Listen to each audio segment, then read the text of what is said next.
Well, we've heard the news, recent news about the government requiring the makers of sunscreens to change the sun protection promises and the labels of their products in some cases.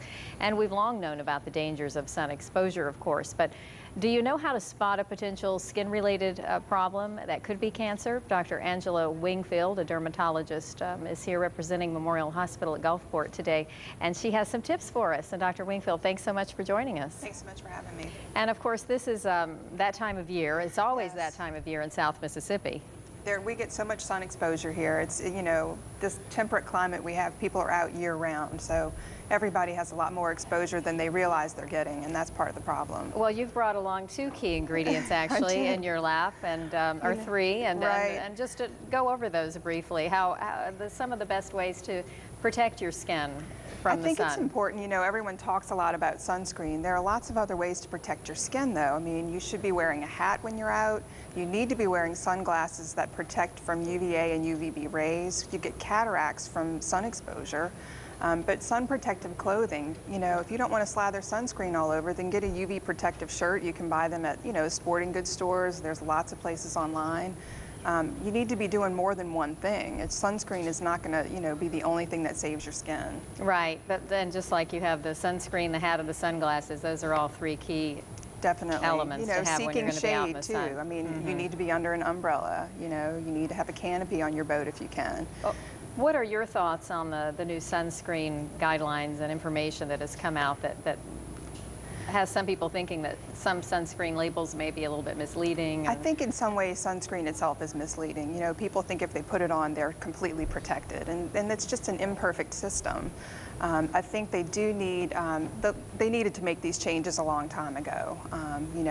If something says that it's waterproof, it's not waterproof forever. You still have to reapply it, and I think it gives people a false sense of security. They figure they put it on once, they're good for the whole day. It's just not practical. There's no sunscreen that's that good.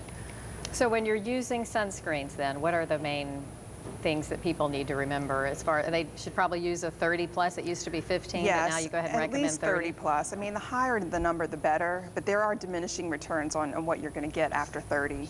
But definitely 30 or higher. You need sunscreens that have a high zinc or titanium percentage in them, and you can, flip the label around. You want something between 7 and 9%. A lot of those out there have 1 or 2%. You're not getting the kind of protection that you should be getting. So the ingredients are very important.